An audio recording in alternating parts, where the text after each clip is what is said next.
Another day watching a child grow? Totally not creepy behavior, right? But at this point, I don't even know what to make jokes about anymore. And since Epstein is not alive either, I highly doubt I can get any good punchlines. So without further delay, let's begin our recap. In her previous life, she exists as an S-rank awakened curse, a being so abnormal that every unusable skill and every restricted item is completely logged, sealed, and rendered inaccessible. Half-packed, half-awakened, she walks through the world, carrying power she can never fully touch. Because of this condition, people give her a name that spreads quietly but cruelly through the ranks, the Log Princess. Someone approaches her and speaks of what he has heard. Her abilities, he claims, are all locked, but rumors say her physical combat skills are outstanding. He wants her assistance in taking down monsters. After all, she is immune to monster poison, and its effects will not touch her. He even offers to lend her his S-rank ranger equipment. If the raid succeeds, he promises her a permanent lease right as a reward. The target is the strongest boss among all existing dungeons, a corrupted demon monster. She knows immediately that he is trying to use her to kill it. Even so, when she learns that the monster is alone instead of guarded by a party, hope stirs within her. A reward awaits, and she thinks that she might finally get to use equipment for once. That single thought clouds her judgment. Foolishly, she reaches out and grabs the weapon, gripping it so tightly that it bites into her hand. The scene cuts to the monster. A critical hit lands cleanly. She feels relief flood her chest as she realizes the monster's movements have slowed. Victory seems possible. The monster raises itself and prepares to strike her. She knows she can block the attack. Then, without warning, her sword begins to disappear. The owner of the weapon is that man. He recalls the equipment. Wounded and bleeding, she demands an answer. Instead, he stands over her, sword pointed toward her body. He admits that he never expected her to push the monster this far. If he had not recalled the sword, she would have finished it off herself. The truth cuts deeper than her wounds. He took back the gear because he was afraid. Afraid that she would kill the monster while defending herself. Afraid because item drops belong to the one who delivers the final blow. She cannot believe how someone can act this way. He shouts for her to die already, because if she does, the reward will go to him and not her. Her thoughts spiral as blood drains from her body.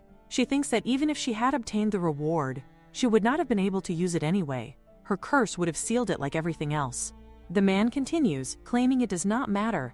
He says she can steal bound items by killing their owner, and he will make sure she dies by his hands before she bleeds out. As her consciousness wavers, she wonders if this is truly how she is going to die. Meaningless, empty, forgotten. Suddenly a system screen appears. A life-threatening situation has been detected. A reward activates automatically.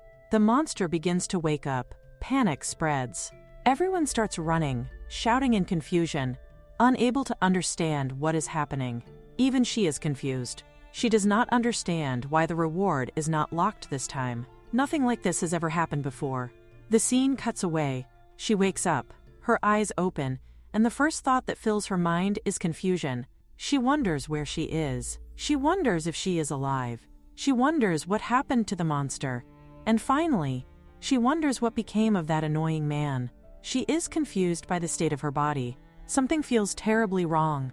Her limbs are too small, her balance unfamiliar, and when she tries to move, she realizes she cannot do so freely. Her hands are tiny, far too tiny. A dreadful thought crosses her mind, and she immediately rejects it. This cannot be the reward for killing the monster. She is relieved that she is alive, truly alive, but her body has clearly been altered. This is not a reward. It feels more like a curse. She had thought that for once, just once, she would finally receive a proper reward. Instead, she is trapped in a body that barely responds to her will. Her thoughts halt abruptly when she becomes aware of another presence beside her. A golden-haired man is standing nearby. He looks down at her and wonders aloud whether this girl is his daughter, remarking that she looks strange. The line strikes her like lightning. It is painfully familiar. The man reaches out and squishes her cheek, commenting on how soft it is. The action and sentiment are unmistakable. It is straight out of a cliché noble childcare setting, the kind with an excessively doting father. She recognizes it immediately, and the realization makes her mind reel. The man lifts her up with ease and remarks that she is too light, that she barely has any presence at all, lighter than a feather. a fragile little thing. From her position, she takes in her surroundings. The room is undeniably luxurious. Fine materials surround her, classic decorations fill every corner, and everything about the space screams old-world nobility. Her thoughts spiral. This setting, these lines, this atmosphere, they are all too familiar. She refuses to believe it. She absolutely refuses. Do not tell her that she has reincarnated into a childcare novel. Is this truly the reward she receives for killing the corrupted demon monster? Being reborn as a baby in a completely new world? She has probably never received a proper reward before, so how would she even know what one should feel like? Still, this feels wrong. Entirely wrong. She wonders if everyone else involved in the subjugation received their rewards properly, or if she alone has been subjected to something this absurd. Her thoughts are interrupted when someone else arrives in the room. The newcomer asks to be excused for a moment and addresses the golden-haired man as a father. Shortly after, a very young boy enters the room. The moment she sees him, she realizes something else that makes her head ache. This is a star child family, and the boy is absurdly handsome. The father turns his attention to the boy and asks what he wants. The boy explains that he heard the father had returned after finishing the subjugation and came to greet him. The father responds coldly, stating that the boy is wasting his time and should not bother him, telling him to return to his room instead. She finds the interaction unsettling. They are clearly family, yet the attitude is harsh, almost dismissive. She cannot understand how a father can treat his child like that. Just as the boy is about to leave, the father tells him to wait. He mentions that Julia reported the boy caused a disturbance while he was away. The boy attempts to explain himself, but the father cuts him off, saying that such behavior will not be tolerated. He addresses the boy as Alexa Precision. Then comes another line that sends a chill through her mind. The father adds that, as the older sister, Alexa should set an example for the newborn sibling. Her thoughts freeze. Older sister. Her gaze returns to the boy. She had thought he was a brother. He is far too handsome, far too striking. The idea that he is a sister does not register at first. Alexa responds obediently, saying that she understands and will keep it in mind. Everything about this situation feels wrong. Horribly, terrifyingly wrong. It feels as though she has seen this exact scene before. The words, the tone, the roles, every detail aligns with something buried deep in her memory. Then, it hits her. This is not a childcare novel. The story is called Revenge Alexa. It is the very last novel a woman reads before her death. After dying, she awakens inside that same novel, only to realize that she has possessed the body of its female protagonist. The story itself tells of revenge after returning to the past. The protagonist's name is Alexa, and the target of her revenge is her youngest sister, Clara, the one who stole everything from her. In the original novel, Clara is the female protagonist, while Alexa is nothing more than a villain. That villainous Clara had once bullied and eventually killed her own older sister, Alexa. Now, after being murdered and regressing to the past, Alexa knows exactly what awaits her. She makes up her mind that Clara will become dead meat 4 years later. However, as time passes, Alexa sees enough signs to become certain of one thing: she is truly living inside a novel. With that realization, her goal changes. She wants to stay out of her sister's sight and avoid her at all costs. She decides to forget about their father entirely, because she knows that her sister is destined to become the strongest person in this world. Even so, circumstances force her to approach her sister. She goes to Clara and asks her to eat a cookie prepared by the chef. Alexa immediately turns her head away, already aware that Clara only eats food that looks exactly like the kind she prefers. Clara is ignored once again. She had specifically come to find her sister after finishing her lessons, and as she observes Alexa's cold reaction, she becomes acutely aware of how much Alexa seems to hate her. Clara must have already made similar requests in the past, but this time things are different. She is no longer the same Clara who once dragged her sister down. Even so, she has no intention of dying a miserable death or allowing a villain to triumph over her life this time. Alexa reflects that she thought she had finally found a family after dying once, only to end up possessing a villain destined to be killed by her own family. However, she realizes that this is not only for her own sake, it is also for her sister's sake. In the near future, her sister will suffer at the hands of villains who will try to kick her out of the family. That is something Alexa refuses to allow. The regressed Alexa will eventually take over the house, but the journey toward that future is incredibly rough. She will be purged and nearly destroyed during the process, yet she swears that she will not let it happen again. This time, she will help her sister and survive no matter the cost. Someone suddenly calls out to Clara. A lady praises her, saying that she is a great actress, just like her mother, Julia. Julia is her biological mother and the Duke's second wife. The man standing beside Julia comments that Julia deliberately clung to Alexa to make it appear as though Alexa hated her sister. He adds that the Duke will be furious when he hears about this. Julia then questions the maid, asking whether she saw everything clearly, insisting that the maid must report the incident to the Duke exactly as it happened. Clara tries to explain to her mother that this is not the truth. However, the man lifts her up and reassures her that this was only a simple act of framing. He claims that one day their niece will be the one to kick Alexa out of the house. This man is a Viscount. He is Julia's brother and Clara's uncle. In reality, they are the villains, and they are all destined to die if they dare to interfere with Alexa. Clara insists again that her sister does not actually hate her.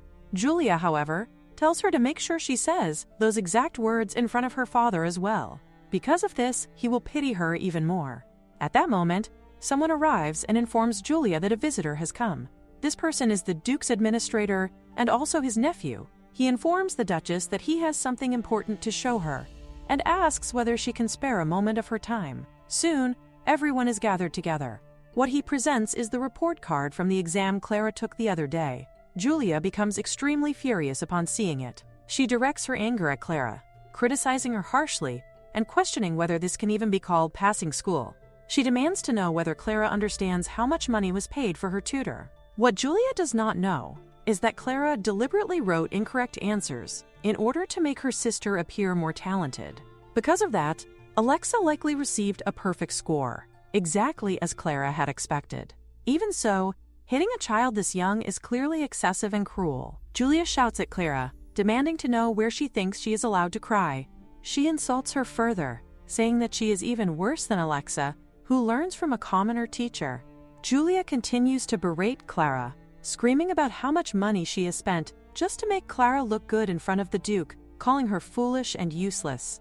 The administrator intervenes and politely asks Julia to calm herself and not scold Clara so severely. He explains that he already presented a different report card to the Duke. He reveals that he reported the scores with Lady Alexa's and Clara's results swapped. Clara is stunned by this revelation and cannot believe that her scores have already been manipulated. In truth, the Duke does not even care about either Clara's or Alexa's academic results. Julia immediately expresses her gratitude to the administrator and hands him some money in appreciation for his efforts.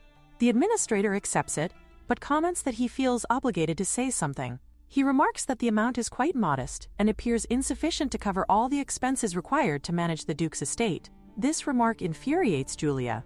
She explains that she barely managed to gather this amount by embezzling from the kitchen budget.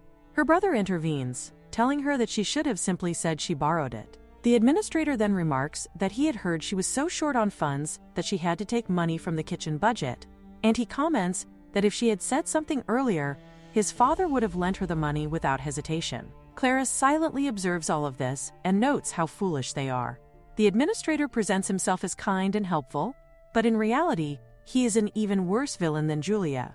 He has likely been lining his own pockets by forcing Julia to take out private loans under such circumstances. He takes his leave, telling them that they should feel free to contact him whenever they need assistance, adding that he will only take this much for today. Julia remains furious. She lashes out again, saying that he is nothing more than a mere administrator. She then turns her anger toward Clara, asking whether she sees the kind of trouble she has caused. Clara realizes that she is about to be struck again. At that moment, another voice interrupts. Someone announces that this is where Clara is. Alexa appears. Julia questions Alexa about what is going on. Alexa calmly explains that she went to the kitchen and asked for some chocolate chip cookies, only to be told that there were no extra cookies available. Julia argues that the servants must have eaten them all. Alexa counters this by pointing out how strange it is that a place like this would not have extra desserts prepared. Julia insists that it is simply because the servants are lazy. Alexa refutes this, explaining that it is because the kitchen lacks sufficient ingredients. She further points out that Julia is the one in charge of the kitchen budget. Julia demands to know what Alexa is implying. Alexa responds by suggesting that Julia should keep a close eye on the employees, just in case they are hiding things from her and causing embarrassment regarding the budget. Clara's uncle steps in and tells Alexa that this matter is none of her concern and that they will handle it themselves, insisting that it should be kept secret from the Duke. Alexa responds by stating that she has already been on her way back from informing her father, which is why he is currently looking for Julia regarding this issue. This revelation causes both Julia and Clara's uncle to panic. They immediately rush off to see the Duke. As they leave, they tell Clara that they will return after meeting him. Alexa looks at Clara. In that moment, Clara feels relief and gratitude, realizing that her sister has saved her once again. Clara expresses her gratitude toward Alexa. She acknowledges her help, relieved and emotional, but Alexa immediately corrects the misunderstanding. She makes it clear that she did not come to rescue Clara. She merely happened to pass by the kitchen on her way elsewhere and overheard something strange. Clara is confused and wonders what she means by that. Alexa explains in her usual blunt and awkward manner. She recalls hearing the head chef complain that the last cookie had been taken. If such words were being spoken in the ducal kitchen, especially directed at the youngest lady of the house, then something was clearly wrong. From that alone, Alexa deduced that the kitchen must be short on ingredients, and if the kitchen lacked supplies, then it meant someone had siphoned off the funds meant for them. Clara feels a surge of admiration. As expected of Alexa, even though her explanation is clumsy and poorly delivered, she grasps the core of the issue instantly. Still, Clara hesitates for a moment before revealing that she has one more gift to offer. She calls out to Alexa and claims that she knows where her mother's secret diary is hidden. Not the ordinary personal diary, but Julia's regular diary, the one also known as the embezzlement ledger. She insists that if Alexa wants it, she will definitely help her obtain it. Alexa immediately shuts the idea down. She tells Clara that a child her age should not be poking her nose into matters like that, and warns her not to say such nonsense anywhere else. The reaction is sharp and final. Clara drops down at once and apologizes. Alexa hands her something. Clara opens it and sees that it is a bundle of cookies. Alexa explains that she picked them up on the way. Clara is startled. She knows there should not have been any cookies left in the kitchen at all. The realization dawns on her that Alexa must have bought them herself. That simple act makes Clara genuinely happy. She thanks Alexa, her heart swelling. For a moment, she truly believes that Alexa has finally opened her heart to her, that perhaps this is the beginning of something warmer between them. But Alexa tells her to eat them and run away. The next day comes. Then the day after that. Those cookies remain the last gift Clara ever receives from Alexa. 8 years later, tragedy strikes the duchy. News spreads that the Duke and Duchess have died while boating. Their vessel capsized suddenly on a lake so calm that the incident seems impossible. Whispers ripple through the land, people questioning whether it was truly an accident. Clara knows better. She has always known that the ducal couple were destined to meet in early death. Yet something feels wrong. This is far earlier than it should be. According to the original story she knows, a devastating plague was supposed to strike years later, and that was when the two of them were meant to die. The timeline has shifted. She wonders if there is a reason the original story has changed so drastically. Murmurs begin to spread throughout the duchy. People speculate endlessly about who will become the next head of the duchy. Some insist that it is obviously Alexa. Others hesitate, pointing out that she has not yet even undergone her coming-of-age ceremony. She is only 17, and her uncle will not wait until she comes of age. He will attempt to rule as regent by using Clara. This much is already clear. All the elders and vassals are firmly on Arnold and Julia's side. There is probably not a single one among them who has not taken money from that pair. The administrator's opinion will matter as well, because he was the late Duke's most trusted person. Everyone is talking far too much, and at this rate, the duchy itself may fall into chaos. Clara wonders what she can possibly do. Suddenly, someone calls out to Celia. It is her uncle. He speaks of how she is only 12 years old and already an orphan, and how difficult it must have been for his brother-in-law to leave such a young child behind. Clara is startled by this. She wonders, since when he started calling her father his brother-in-law, he had always addressed him as Your Grace, and the Duke himself had only ever truly loved himself. She once believed he was a doting father, but in truth, he had simply been deeply narcissistic. Her uncle continues, declaring that he will never betray his brother-in-law's wishes. He says that he will take responsibility for her, and that no one will ever be able to drive her out of this place. Clara can clearly see that her uncle is attempting to intimidate her. He wants her to distance herself from Alexa, implying that Alexa will be the one expelled. He emphasizes again that no one will be able to drive Clara out, as though she had been afraid of that possibility. Clara questions whether she could truly be thrown out. Her uncle reassures her and tells her not to worry, urging her to simply trust him. Clara thanks him for protecting them, but he insists that he will protect his Clara alone. She presses further, asking who exactly is trying to drive them out and how terrible that would be, requesting that he name them. Her uncle grows evasive, clearly unsettled, and ends the discussion by saying that they will talk about it later. Clara can already see what is happening. They are pushing Alexa to the side and thinking only about how to use her. Clara realizes that she was careless. She should have expected that the future might change. Alexa responds sharply, dismissing Clara's words as nonsense, and questioning, since when the two of them had become a single, quote, us. Clara insists that she is on Alexa's side and that she will protect her. Alexa declares that she will not be driven out of this family, not in this life. Instead, she states that the one who should truly be worried is Clara.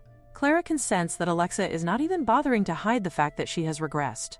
Alexa likely assumes that Clara would not understand anyway. For a moment, Clara wonders whether her sister truly needs her help at all. Perhaps it would be better if she were to disappear sooner rather than later. Suddenly, voices rise sharply, shouting about information and indecent conduct. The scene cuts to a later night, where men are speaking among themselves. One remarks that it is fortunate that Clara is foolish and wonders whether she takes after Julia. Another reprimands him, saying that he should address Julia properly, likely as the Duchess. The first man argues that it hardly matters what she is called. The other replies that watching Clara's uncle become flustered because of a young lady was quite satisfying. These two men are Knight Commander Madden and Chief Knight Dane. Both are highly capable, loyal, and completely unconnected to Clara's uncle. Alexa has kept them close, beginning from her second regression. In this life, she had to convince Madden once again, despite his pride and his resentment toward serving a child. It had been exhausting.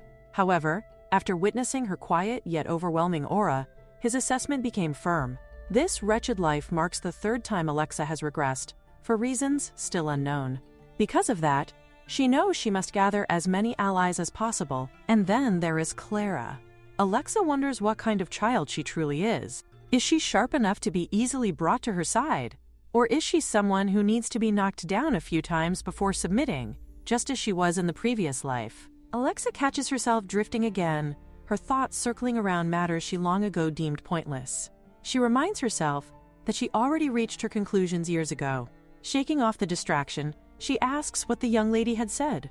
The answer comes that the girl declared herself to be on Alexa's side and even claimed that she would protect her. The response makes Madden laugh. To him, the idea is absurd. Who, exactly, is protecting whom? The girl looks so fragile that she seems as though she would burst into tears if someone so much as pinched her cheek. Alexa, however, finds the situation unsettling rather than amusing. Something feels wrong. In her past life, she was killed by Clara. In her second life, she killed Clara herself, completed her revenge, and believed that everything had finally ended. Yet now she has returned once again. Even her parents died earlier in this life than they did before, and she cannot help but wonder whether that, too, has something to do with Clara. Madden voices his suspicion that Clara's sudden behavior, thinking she can protect Alexa, must be the work of her uncle. In his view, they are clearly trying to deceive Alexa. Alexa questions this logic, wondering how anyone could hope to deceive her with words like those. Madden explains that the method is obvious. First become her favorite, then stab her in the back when the time is right. When Alexa asks what they should do, Madden's answer is decisive. Clara should be eliminated quickly. As long as Clara disappears, her uncle will lose his leverage and strength. Dan, however, sees the situation differently. Clara's uncle clearly has someone backing him, and if they keep the young lady alive, they might be able to use her to uncover the true mastermind behind everything and deal with that person afterward. By that reasoning, Clara still has value. Madden strongly disagrees, insisting that it is always better to cut out the source of trouble as soon as possible. He believes they can uncover the mastermind through other means without leaving such a dangerous variable alive. After weighing both perspectives, Alexa finally reaches a conclusion. For the time being, Diane will keep watch over Clara. The scene then shifts elsewhere. Clara's uncle is questioning her harshly, warning that this meeting is important and concerns the head of the ducal house. If she dares to spout nonsense like she did at the funeral, she will be beaten. It is clear that he has already given up on playing the role of a reliable and caring uncle. Clara enters the room and sees the elders, the retainers, and everyone of importance gathered together. With both the Duke and the Duchess dead, now only the daughters remain. The gathered nobles think little of the two girls. In their eyes, the children must have come merely hoping to secure positions for themselves. The administrator, seeing that everyone of importance is present, announces that the meeting should begin. Before that can happen, however, one person steps forward, insisting that there is something he must reveal. The administrator calls him by name, reminding him that today's meeting marks a crucial moment for the ducal house. The Baron responds by stating that His Grace, the Duke, left a will in his possession, a will concerning the position of the head of the ducal house. His words throw the room into complete confusion. The Baroness reacts first, because everyone present knows that this man was responsible for managing the ducal library. Handling important documents was part of his official duty, and that fact gives his claim a disturbing sense of plausibility. Clara's uncle immediately follows up, remarking that it is not strange at all for His Grace to entrust the will to such a person. Clara watches silently, her thoughts churning. Since when did her uncle begin standing on someone else's side? She remembers clearly that the Baron received an enormous amount of bribes from her uncle. That must be why he is so confident that the contents of the will favor him. A noblewoman shouts in outrage, declaring the situation absurd.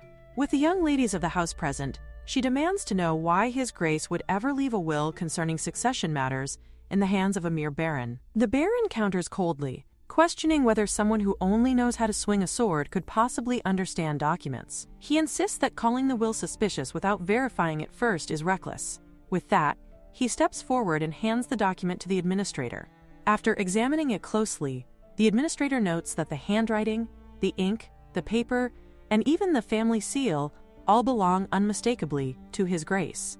A low murmur ripples through the room as people begin to wonder aloud whether it could truly be genuine. Voices urge that the will be read at once, and that the name of the successor be revealed. The administrator proceeds to explain the contents. The Duke stated that if he were to die before his children reached adulthood, a guardian was to be appointed to act as regent in their place. The appointed guardian was to be the one he trusted the most, his younger sibling by blood, Jan. The administrator continues, stating that Jan is to hold authority equal to that of the Duke himself, and that no one may challenge this authority. Clara's uncle reacts with apparent satisfaction, commenting that Brother John must already be overwhelmed with church affairs, and that assuming control of the ducal house would allow him to release some of that burden. Jan, however, responds that he will honor his brother's wishes. Although overseeing the ducal house alone may prove difficult, his son will assist him. Clara cannot help but think that her uncle is a fool. He truly believes that Hook will become the next duke, as though he has any idea how terrifying the administrator actually is. At that moment, Dane suddenly barges into the room, calling out Alexa's name. A noblewoman rebukes him sharply, demanding to know why he is late. She adds that with the young lady's coming-of-age ceremony only half a month away, it is disgusting to watch everyone scrambling and fighting over who will seize control of the family. This scene fills Clara with a strange sense of delight. It mirrors the original story. She cannot remember every detail clearly, but she knows that in the original timeline, the truth about the forged will comes to light around this point. Alexa, who remembered her previous life, ordered Dane to capture the person who forged the document. Yet something feels wrong. Clara notices that Dane stands alone. Madden steps forward and asks where the forger is. Dane does not answer immediately. Instead, he gestures toward Alexa and presents blood-stained clothing. By the time he arrived, the forger was already dead. Madden insists that there must surely be some evidence left behind, but Dane states that the entire house was burned to the ground. Clara is thrown into confusion as she realizes that none of this existed in the original story. Even the Duke and Duchess were meant to die much later than this. Another situation is unfolding, one that completely defies the original plot. The Baron suddenly shouts that he does not understand what the two of them are babbling about, and demands to know whether they are truly trying to imply that he forged the late Duke's will. Madden angrily accuses him of doing exactly that, claiming that he not only forged the document, but also disposed of the ghostwriter to cover his tracks. The Baron retorts with outrage, questioning whether Madden can take responsibility for such accusations when there is not a shred of evidence. At that moment, someone calls out to Alexa. It is Jane, who declares that since Madden and Dane are both close associates of hers, she will be held responsible for the disturbance they have caused in the region under her command. Clara nearly laughs at the absurdity of it. The one who insulted everyone in the room, forged the will, and sent a baron to deliver it, is none other than Jane's own son, and yet he continues to act as though he knows nothing. They clearly intend to frame Alexa and drive her out. After that, they will likely use the foolish Clara as a puppet before discarding her as well. But Clara has no intention of allowing that to happen. Ever since the funeral, she has regained access to her inventory, which had previously been logged. By sheer fortune, she possesses the perfect item for this exact situation.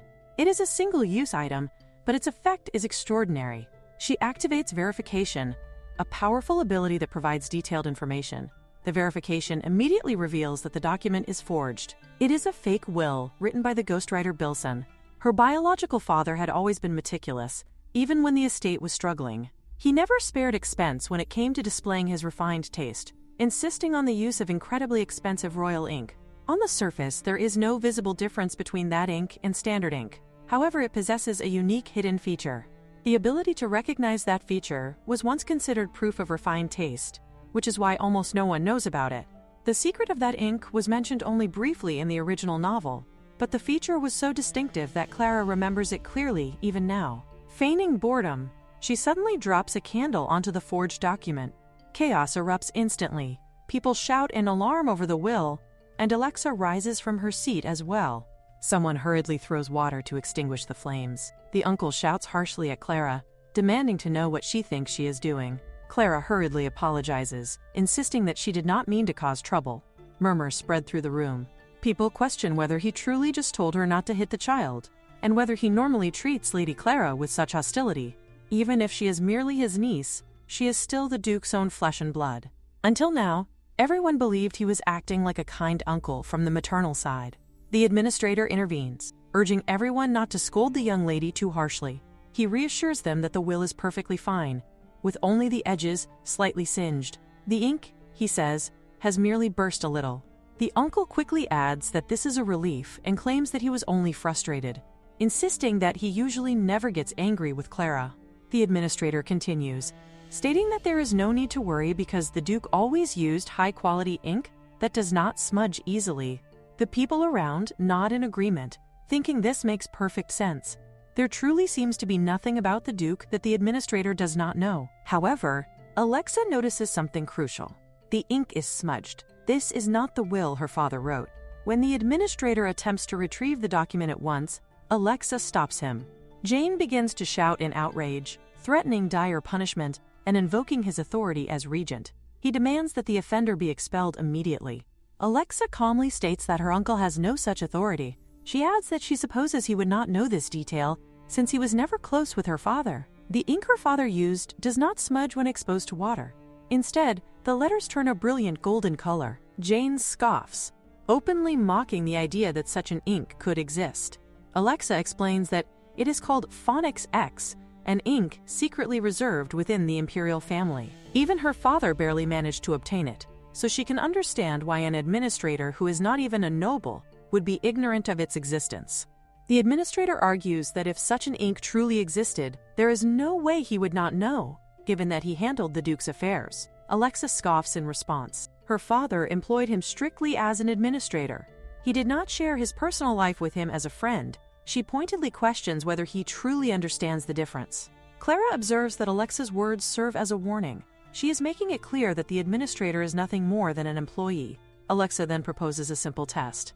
If no one believes her, they can bring out her father's personal records and pour water over them. The result will speak for itself. When this is done, the words on the documents begin to glow with a radiant golden light. The ink fully lives up to its reputation, unmistakably proving that it is reserved for the imperial family alone.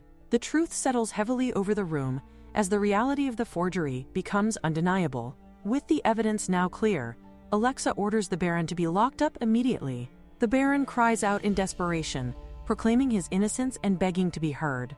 Alexa coldly points out that someone forged the will and went so far as to murder the ghostwriter. This is a terrifying conspiracy aimed at stealing their family legacy. Jane insists that he truly has no idea what is happening. Alexa replies that she will not point fingers at anyone just yet, but none of them should feel at ease until the true mastermind is uncovered. She declares that the appointment of a regent is suspended. Since then, Alexa has been meticulously investigating the mastermind behind the conspiracy, working through Madden and Dane. Despite their combined efforts, the mastermind proves difficult to catch, their ability to eliminate loose ends remarkably efficient. Furthermore, Baron takes his own life in prison just a month later, and the duchy is returned to Alexa, who finally holds her coming-of-age ceremony. Events have unfolded differently from the original novel. Yet in the end, Alexa becomes the head of the family. Everything appears to be settling into place, yet she finds this unsettling. Things are progressing far too smoothly. In her first life, she had been cast out of the family and murdered, and in her second life, even after enduring the ghostwriter's nonsense, she had faced immense headaches. Now, with the ghostwriter already dead, she truly believed it was all over.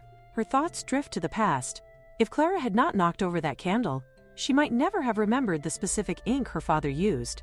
Alexa wonders whether Clara is genuinely keeping her word, or if it is merely coincidence. Suddenly, there is a knock on the door. Alexa allows the visitor to enter. It is Clara. Their exchange is awkward at first. Clara attempts to navigate the formalities, referring not to sister, but to the family and, perhaps, the duchy. Alexa interrupts this, insisting that she simply call her sister, then gestures for her to come over and sit. Clara, in her own way, prepares a small chair, which Alexa immediately notes is far too tiny. When Clara asks what she says, Alexa replies nothing, inadvertently making Clara proud, as if she has succeeded in presenting something noteworthy. Clara brings with her cookies, a snack that Alexa has never encountered before. Immediately, she wonders whether Clara might have poisoned them. Clara explains that the cookies are a birthday present, since her coming-of-age ceremony coincided with the more urgent matters of the dukedom, and her actual birthday had passed quietly. Alexa is taken aback at receiving a gift from Clara of all people. She chides Clara lightly, calling her actions useless, and remarks that she must have known what kind of ink their father used, and that perhaps she deliberately set the will on fire to wet it. Clara begins to stutter, unsure of what Alexa is implying. Alexa senses her flustered state, and the subtle truth that something is definitely going on. This life is clearly different from the last, yet she resolves not to assume that Clara is like her. If that were the case, Clara would have attempted to kill her long ago. Alexa allows Clara to leave, though she ponders the discomfort of simply being in the same room together, noting that even Dane and Madden feel burdened by prolonged proximity. Alexa invites Clara to remain if she wishes to assist with family affairs, even suggesting that if she knows a way to revive the barren lands of their estate, she may stay. Clara shrinks back, claiming ignorance, yet then implores Alexa to try at least one cookie, emphasizing that she made it herself. Clara recalls that Alexa had given her cookies before, and now she wishes to reciprocate. The memory triggers a recollection in Alexa. Clara had once saved her from their mother when they were children. This recollection softens her, and she decides to eat the cookie. Clara anxiously wonders whether Alexa enjoys it. Of course, it is delicious. Clara made it using her unlocked skill. She notes, humorously, that as a strictly Korean mother, she can only make Korean food, yet asks Alexa for her opinion. Alexa, with playful exaggeration, declares it terrible, leaving Clara momentarily defeated. She prepares to leave, sadness evident in her demeanor. Alexa, however, tells her that next time, she should bring something better, which instantly brightens Clara's face. She promises to make many more, yet Alexa assures her that there is no need for so many. Alexa stands by the window, observing the duchy that has been held by her family for generations. The farmland stretches before her, barren and unyielding, denying life the chance to take root, regardless of the climate. People whisper that the state suffers under a curse, and that its rulers are the masters of nightmares. They claim that the great demon, the nightmare monarch, was sealed deep beneath the earth, and that the castle, along with the entire state, was built directly atop his resting place. The demonic miasma, they say, slowly poisons the land. Alexa, however, finds these notions to be pathetic nonsense. Still, the sterility of the soil presents a genuine and dire crisis. Her father had shown absolutely no interest in agriculture, investing in nothing that could sustain the land. Any attempts at changing fertilizers or altering farming methods prove futile. At this rate, the family will not survive the upcoming season of blight. The next morning, Clara's uncle erupts in a display of grief, struggling to express the depth of his sorrow at losing his only sister. Yet, despite the depth of his own anguish, he knows it cannot compare to the pain Alexa must feel, having lost both parents. He arrives swiftly, understanding how difficult it must be for her to be completely alone, and wishes to offer his assistance. After all, he is her maternal uncle. Alexa assures him that she is fine and has already overcome her grief. Her uncle argues that she need not force herself to bear such burdens alone, warning that she might collapse if she endures her emotions in silence, even as he is so devastated himself. Alexa, however, remains resolute. She insists that she has no time to mourn if she is to preserve the family legacy. It seems that Viscount has yet to process his own sorrow, so she cannot accept assistance from a man drowning in his grief. She requests that he take the necessary time to recover, while she promises to send some tea to soothe his nerves and offer a confection from the table on his way out. The scene shifts to Clara, who is silently observing the commotion. She finds it pathetic that the young lady idles about without concern, questioning why her uncle scolds her as soon as he arrives. Clara reflects on the fact that, at only 12 years old, she must brush her own hair due to complete neglect. Her uncle issues strict orders that from now on, she is to visit Alexa Avenue every morning and evening, checking on her constantly and reporting her condition directly to him. The reports from the servants are deemed insufficient. Clara must also attend family councils, hosted by the head of the family, and relay all discussions back to her uncle without omission. Clara is incredulous, realizing that he is essentially instructing her to act as his spy. The maid urges her to respond promptly, assuring the Viscount that Clara will be properly educated and well taken care of, describing the situation as truly tragic for a 12-year-old. Clara remains skeptical, wondering what exactly everyone is being paid and how many spies are crawling through the state. The maid pressures her further, asking why she is so slow to answer, emphasizing that a girl like Clara might fail immediately in such a role if she is not careful. Clara feels the weight of the situation and understands that she must accelerate her plans. By Friday afternoon, the maid notes that they are quite late, as Dane inspects the knight's orders, particularly focusing on the rose garden, where entry is strictly limited to family members. The maid speculates that Dane will probably be late if he comes after the inspection. She drags Clara to the rose garden, noting that the only reason for her presence is to serve as an excuse for her own visits. Dane is described as possessing lustrous brown hair and a solid, firm figure, yet his face is as beautiful as a flower. Alexa takes walks in this garden every Friday afternoon, accompanied by Dane, and the pair often steal glances at one another. The maid wonders aloud who will marry Dane, acknowledging that while he is handsome and kind, he is a commoner and thus unlikely to marry a noble like themselves. Clara scoffs, noting that Dane has always liked Alexa, and in the original novel, Jane dedicated her life entirely to loving Alexa. This devotion was absolute, both in her past life and after regression. Clara informs the maid that Alexa has decided not to take a walk that day, meaning Dane will not come either. The maid reacts in shock, demanding why Clara only tells them now. Clara explains that she had only informed Alexa when giving her a birthday present earlier in the day. The maid grows frustrated, demanding that they go inside immediately. Clara, hurt by the confrontation, pushes back, pointing out that her own maid lacks manners. The maid laughs at her, mocking Clara's anger and questioning what she could possibly do in such a situation. Clara asserts that as their master, she deserves respect from the servants and will punish them if they fail to show it. The maid warns Clara that if she continues to act out, she will report her to the Viscount, resulting in Clara's punishment. Clara, having endured enough, pushes the maid forcefully, causing both of them to fall to the floor. Other maids rush to check on the fallen maid. Clara, equally shocked, notices that the maid herself has also fallen. At that precise moment, Alexa arrives, observing the chaos and remarking on the noise, questioning what is happening in her garden. Both the maid and Clara turn to look at Alexa, caught in a mixture of surprise and apprehension. A few minutes earlier, the maid had shouted in frustration, lamenting that her hair, despite all the effort she had put into looking presentable for day-to-day duties, had become filthy. Clara could hardly believe that this trivial concern was what preoccupied her.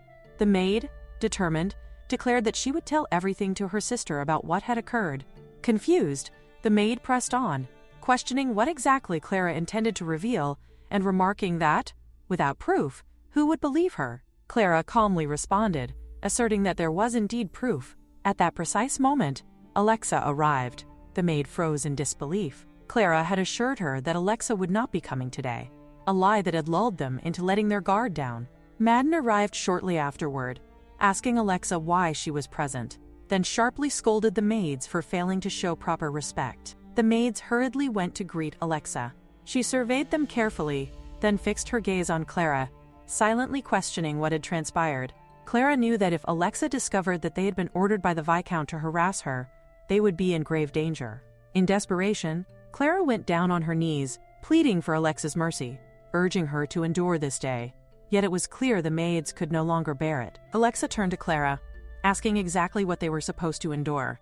The maids had initially believed Clara's treatment to be mere childish behavior and had remained silent, but now they confessed that they could endure it no longer. Clara, observing their distress, wondered whether they were all actors, playing a part. The maid revealed that the young lady had trapped them, forcing them to slap one another across the face at every meal, and gave them nothing but food that they could not eat. Clara realized that any explanation she offered would now sound like the excuses of a tyrannical mistress. Madame, enraged, demanded to know what had been said, and insisted that Clara be severely disciplined, claiming that all the servants were her property. Yet before acting, Madame interjected, asserting that the maid's claims must first be verified. Laura was called upon to speak. Madden, reflecting on the original story, knew that the maid had neither liked nor disliked Clara. His disdain had been rooted in the strict judgment of status. Coming from a family that had served as the household's knight commanders for generations, his pride was immense. Though he had claimed to dislike Clara's personality, in truth, he looked down on her because she was from a fallen noble family, and by extension, her mother Julia had been judged harshly. This same disdain had fueled his cruelty when he killed Clara on Alexa's orders, showing no mercy and employing especially cruel methods. Alexa then commanded Clara to speak, questioning whether the maid's words were true. Clara revealed her scars on her knees. Alexa asked if she was all right. Clara admitted that it hurt. Pressed further about how she had been injured, she hesitated before revealing that she had been threatened with punishment if she told Alexa the truth. Her sobs began as the maid apologized for failing to catch her when she had fallen from a tree. Dane, confused, asked what she meant, while the maid insisted that it was all her fault. Clara, trembling, tried to take responsibility, asking the maid not to strike her. The maid attempted to grab Clara, but Alexa immediately intervened, ordering her to remove her hands and commanding Clara to speak freely. Clara ground out that nothing had happened, yet Alexa could see the severe bleeding, a condition the other servants had neither noticed nor cared about. Clara had been quivering in fear while the maid merely patted her, and she claimed nothing had occurred. Alexa, her gaze piercing, warned Clara that if she did not speak honestly, she would punish her far more severely than anything the maid had done. Even though Clara had planned for this confrontation, the intensity of Alexa's expression was terrifying. She recognized the same aura from the original story, when Alexa had slaughtered monsters on the battlefield. Under the weight of Alexa's presence, Clara admitted that the maid had bullied and scolded her. The servants had threatened that if she did not obey, they would inform her uncle and have her punished. Alexa asked why her knees were injured. Clara explained that Dane had not arrived, and in the maid's hurry to leave, they had pulled her painfully, causing her to fall. When she threatened to scold them, the maids had again insisted they would inform her uncle and have her punished. Alexa's inquiry about why they were hurrying back revealed that Clara had noted the maid's affection for Dane, a revelation that left him utterly flustered. Madden declares that the situation is absolutely ridiculous. A maid, he insists, and the Tucker house are top-tier bright among commoners. Why would anyone ever like someone like Dane?